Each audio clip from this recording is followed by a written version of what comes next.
هارون علیہ السلام څنګه وفات ته مختلف روایات دي.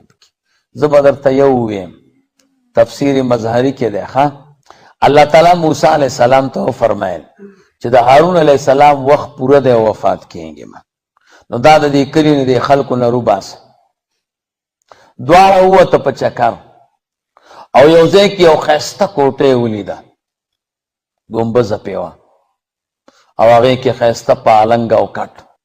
هارون علیہ السلام ورته وی دا څومره ښایسته ځای دی او ښایسته پالنګ، ایره زړه مې غواړي چې پکې ویده شه. موسی علیہ السلام ورته وی ویده شه که نه؟ یاره ویل هسې نه چې د دې کټ والا او د دې کوټې والا راشي او بیا را سره لانجه وکړي چې زما کټ کې ویده یې. موسی علیہ السلام ورته وی ته ویده شه، زه به چوکیداري کومه، نو که هغه مالک راغی زه به سره خبره وکړم. ویل نه داسې نه کېږي، وایي ته به ما سره دې کټ کې سملي. دواړه کټ کې سملاسېده او هارون علیه السلام ملایکه راغله او هارون علیه السلام نه روح واغست او بیا دا کوټه او دا کټ دواړه ملایکو پورته کړه او هارون علیه السلام یې داسې ځای کې دفن کړ چې هېڅ چاته معلوم نه. موسی علیه السلام چې راغی نو یوازې و. وی هارون علیه السلام دې څه کړ؟ بیا خو مړ شو. وی تا مړ کړ. هغه اخلاقي و او ستا ورسره کینه پیدا شوه نو ورور دی. موسی علیه السلام ورته څومره قمقل یې، هغه مې ورور دی نو مړ مې کړ. ویل نه. موسی علیه السلام دعا وکړه، ملیکو بیا هغه کوټه و هغه دغه چې و پالنګ هغه یې راوړه او ملیکو خلکو ته ووی چې هارون علیه السلام په خپل مرګ وفات دی. موسی علیه السلام هم په دې تیه بیابان کې وفات دی. نو ملک الموت ورته یو مڼه راوړه، وی دا بوی که. هغه چې بوی که زبردسته خوشبویي وه، همدې کې ترېنه روح لاړه. یو روایت دا دی چې اسرائیل علیه السلام ورته راغی، وی څنګه راغی؟ وی ستا وخت پوره دی. وی مړکی مې ویاو چې ټنګ شو، مخ باندې ووهه او یو سترګې تې ویسته د اسرائیل علیه السلام. هغه د خدای دربار ته لاړه، یا الله داسې بنده ته دې لېږلی یم سترګې رانه ویسته. بس الله ورته سترګه ورکړه. ورته وی لاړ شه ورته ووایه چې ژوند دې خوښ دی که مرګ. که ژوند دې خوښي نو د یو غویي په شا باندې لاس کېږده او ستا د لاس لاندې چې څومره ویښته راغله د هر ویښته مقابله کې به یو کال عمر درکړم. چې راغی موسی علیه السلام ته وفرمایل چې الله پاک فرمایي ژوند دې خوښ دی که مرګ؟ وی ژوند. وی ښه د غویي په شا باندې لاس کېږده او ستا د لاس لاندې چې څومره ویښته راغله که نه د هر ویښته مقابله کې به یو کال عمر الله درکړي. وی بیا به صحیح؟ وی بیا به مرګي. یاره ویل دا اوس مرګ صحیح دی. بس موسی علیه السلام هم دلته وفات شو. بیا 40 کاله بعد یوشع علیه السلام په مشرۍ بیا دا کلی دوی فتح کړی دی او بیا ورغلی دي په دروازه باندې داخل شو او بیا دا دومره ناشکره و. الله ورته وی دومره لوی احسان مې در باندې وکړ، دروازې باندې چې داخل شي نو سجده وکئ ماته، سرونه ټیټ کئ د عاجزۍ. دوی په خړپوسو روان. الله ورته وی حطتن وایي، مسألتنا حطتن. خدای زمونږ سوال دا د ګناه رېجېدل دي، ګناه راته ورېجوه. دوی به څه وی؟ حنطتن حنطتن، غنم غواړو غنم. یهود ډېر بېکاره خلک دي.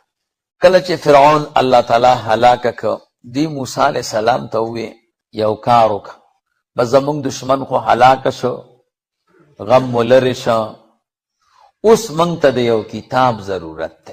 د الله نه موږ ته کتاب راوړه چې په هغې عمل کوو، د الله عبادت کوو او نور دا نور شیونه پرېږدو. موسی علیه السلام مې صحیح ده.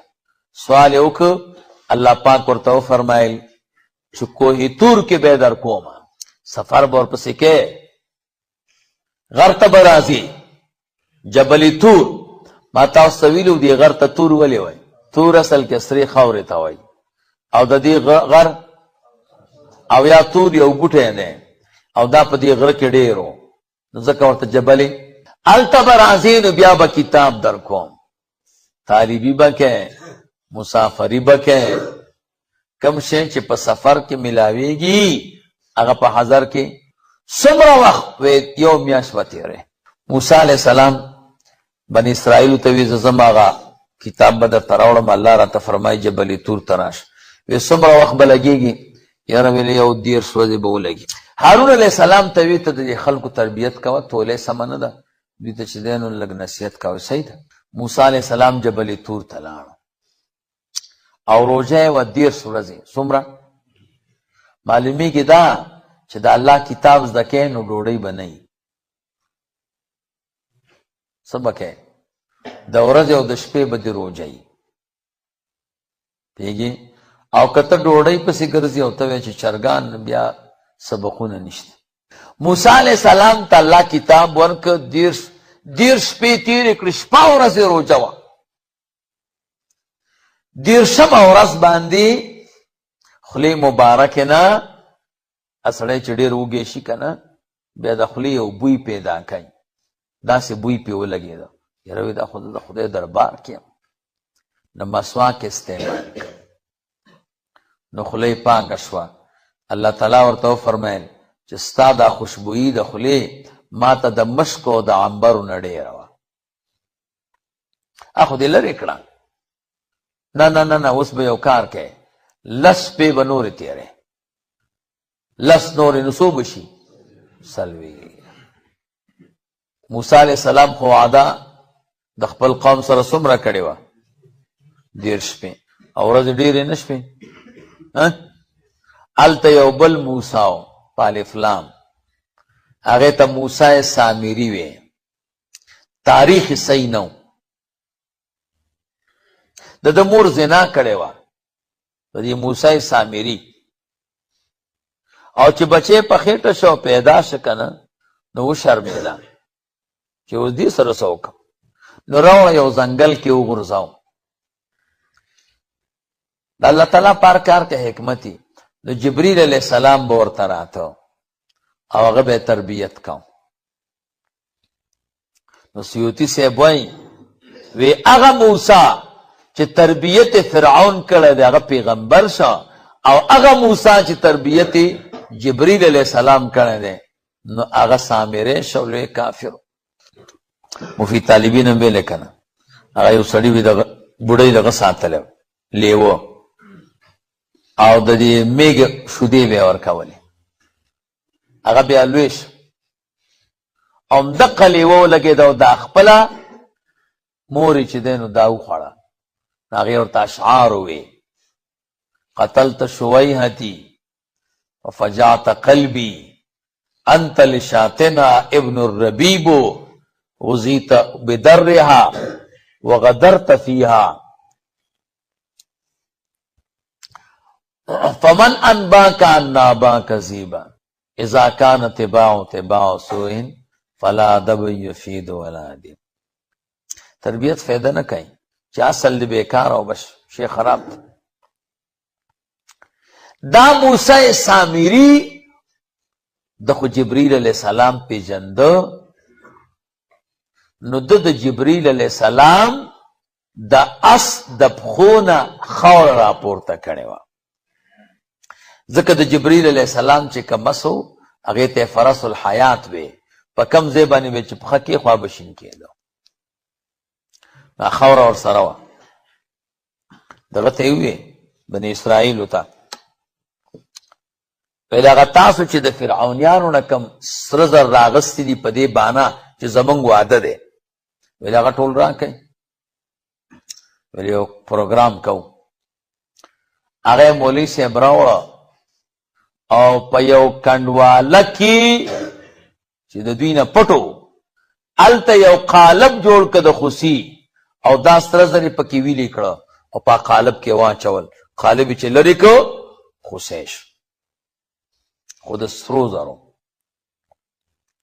دغه خاوره ورته خوله کې واچوله، نو دې خاوره کې بیا دا کمالو چې دې به د خوشي غاږ کوم.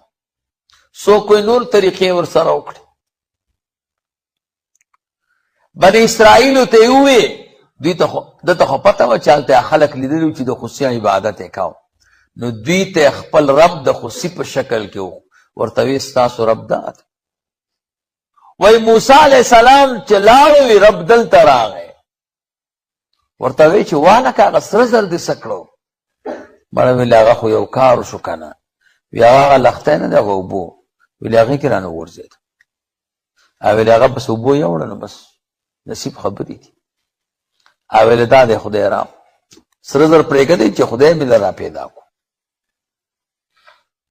وی هذا الهکم و اله موسی، دا ستاسو خدای دی او د موسی علیه السلام خدای دی. دا دومره زناور چې بس هغې ته سجدې شروع کړې بې تپوسه. د بني اسرائیل درې ډلې شو، یو عبادت کو، دویم عبادت نه کو خو دوی نه منې کو، او دریم عبادت هم نه کو او دوی منې کولم. 12,000 نفرو سره د هارون علیه السلام. دوی خبره چرته منله. موسی علیہ السلام 40 شپې تیرې کړې، الله تعالی ورته تورات ورکړ. الله ورته وفرمیل چې کلمه ته چې دلته رالې خپل قوم دې څه که؟ ویلې هغې ته مې هارون علیه السلام پرېښی. ویلې هغه ټول د خصوصي عبادت شروع کړ. ښه موسی علیه السلام ډېر جلالي و ښه چې غصه به شه که نه، دا ویښته مبارک به د خولۍ نه یې باندې راوته او داسې د اور بڅرکي به یې کول.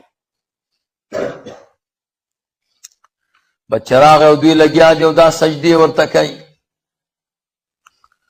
تورات تختې په یو دیوال یو شي باندې کېښوې او هارون علیه السلام پسې راغی او د ګیرې نه او د سر نه یې ونیوه.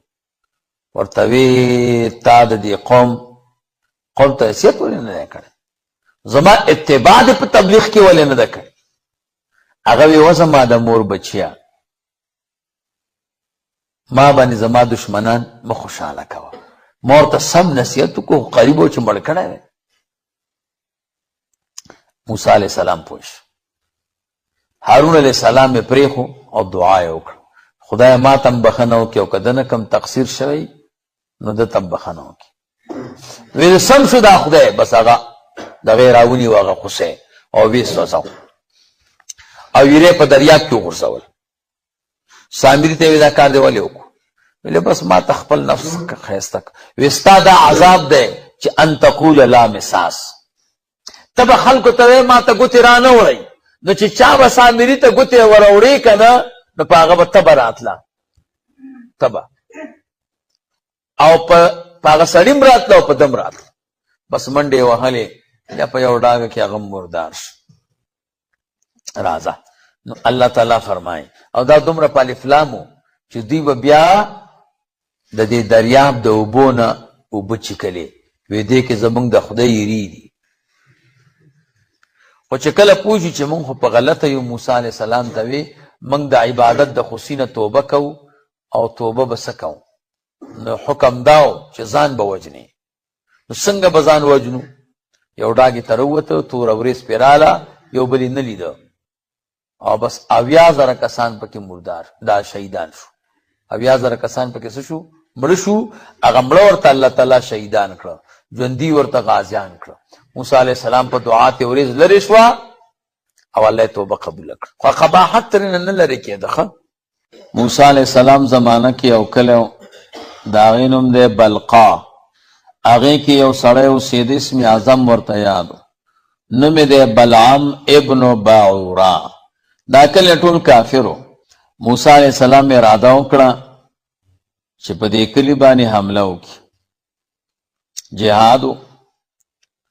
کلیوال بلعم ته راغله چې صاحب موږ خو ستا کلیوال یو، دا مو وطن دی، دا مو کلی دی، موسی علیه السلام په موږ حمله کوي او ستا غوندې شخصیت موږ لرو، اسم اعظم درته یاد دی او پورته شه او خیره وکړه موسی علیه السلام. هغه ورته وی دا څه وایې؟ زه ولی یم او موسی علیه السلام پیغمبر دی. زه کله دغه مقابله کولی شم. ویل خیر دی که نه؟ ویل نه. شیطان کلیوالو ته ووی چې تاسو بلعم دوکه کولی نه شئ، داسې کار وکئ چې تحفې برابرې کوئ او د بلعم ښځې ته یې ویسئ. ښځې بیا دې تحفو ته ډېره خوشحاله کېږي او ښځه چې ورته ووایي که نه نو خبره به ومني. بس دوی روره کریټونه مریټونه دا میوې برابرې کړې او د بلعم ښځې ته راغله، ورته وی دا تحفې واله موږ ستاسو کلیوال یو، همسایهګان یو، قومیان مو یو او موږ بلعم ته ورغلو، خبره زموږ نه منله. ته مړه لږه خواري ورسره وکړه، نورو تحفې به هم درته راوړو چې موسی علیه السلام ته ښېرا وکړي. ښځه ورته راغله چې وسړیه دا دویم ځل دی چې دا خلک راځي، ته ولې ښېرا نه کوې موسی علیه السلام؟ هغه ورته وی چې یا ښځې هغه پیغمبر دی او زه ولی یم. وی ته خو ښېرا وکړه که نه، اوس که قبلیږي که نه قبلیږي خو د کلیوالو در باندې حق دی او قومیان مو دي. قوم پرستی یو بیکار عمل دی. د دین په مقابله کې او د حق مقابله کې چې سړی د خپلوانو او د قوم لحاظ کوي، دا ټوله طبعي ده. ګوره به چې دوه درې ځل ورته ښځې وویې که نه، ښځه به منې یاره. بلعم هم را سملاو، بس بلعم وی چې نن پرېږدی نو راځه ښېرا به وکړم، ښځې تباه به شم. ویله نه هېڅ نه کېږي. یو ډېرکۍ باندې وخته ښېرا یې شروع کړه. خو چې موسی علیه السلام ته ښېرا کوله که نه، نو الله تعالی ژبه په دې راړوله چې زما دا قوم هلاکه کړي. خلکو ورته وي دا ته څه کوې؟ موږ درته وی موسی علیه السلام ته ښېرا وکړه نو ته موږ ته کوې؟ وی زه موسی علیه السلام ته کومه، خو الله مې ژبه په تاسو راواړوله، زه خو م تباه کړم او دا ژبه یې راووته. د انسان دا ژبه وړه ښکاري خو دا سمه اوږده ده، دا خو دلته راغونډه ده. بس خلکو ته یې وی او ښځې ته چې زه مو بس ختم کړم، زه مو تباه کړم، دنیا او آخرت مو راله ختم کړم. نو اوس داسې کار وکئ چې ښځې ښایسته کوي او د موسی علیه السلام فوج ته یې ورپرېږدئ چې دوی زنا باندې اخته شي. کم قوم کې چې زنا پیدا شي الله ته نصرت لري کوي. بس چې ښځې ښایسته کړې او ورخوشې کړې نو یو سړي ورسره زنا وکړه، الله پې وبا مرض راوست. موسی علیه السلام اعلان وکړو چا زنا وکړه؟ دا زناکار سړی او ښځه په یو کوټې ته ور داخل شوی. ویل دی کې دي یو نر سړی مجاهد ورغی او توره راواغسته او زناکاره ښځه او دا سړی په دې توره کې وپیلل او دی لاس کې ونیوه او سوال وکړو چې خدایه څوک چې ستا مخالفت کوي موږ ورسره دا کار کوو، الله ته عذاب لرې کړ. نو بس بلعم چې دی د دنیا نه بې ایمانه لاړ.